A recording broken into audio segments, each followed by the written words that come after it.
আমরা একটা formula student কার বানিয়েছি। এটা মূলত হচ্ছে আমরা চায়নার কম্পিটিশনের জন্য আমরা এই গাড়িটা বানিয়েছিলাম। ফর্মুলা স্টুডেন্ট চায়নার যে রুলস অ্যান্ড রিকোয়ারমেন্ট এভরিথিং যা হচ্ছে মিট আপ করা লাগে সব কিছু মিট আপ করে আমরা চায়নার কম্পিটিশনের জন্য কোয়ালিফাই হয়েছে। এই গাড়িটা বানাতে হবে দেশে আমাদের যা যা ম্যাটেরিয়াল অ্যাভেলেবল। তো আমাদের দেশ থেকেই অনেক কিছু সোর্সিং করতে হয়েছে। আমরা পারমিটেড ছিলাম না দেশের বাহির থেকে কিছু নিয়ে আসবো।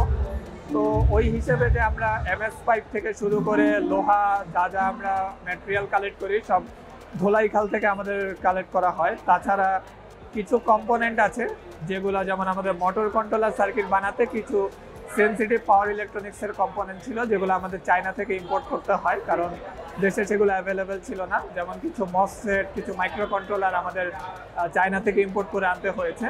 তাছাড়া ইন্ডাকশন মোটর থেকে শুরু করে পুরো ভেহিকেলের যা যা দেখতেছেন চেসিস থেকে শুরু করে গ্লাস ফাইবার দিয়ে আমরা যে বডিটা করেছি বা আমরা যে কালার করেছি বা সাসপেনশন আমরা যা বলতেছেন সব কিছু আমাদের দেশে থেকেই হচ্ছে কালেক্ট করা।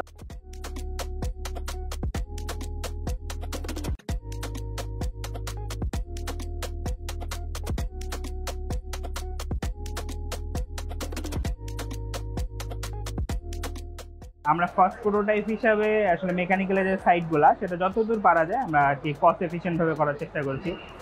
যদি আমরা কখনো মার্কেটে নামি, মার্কেটে কমার্শিয়ালি আমরা এটাকে তৈরি করি, তাহলে আমরা তখন ওইভাবেই আর কি জিনিসটাকে হ্যান্ড ওভার করবো আর হ্যান্ডেল করবো।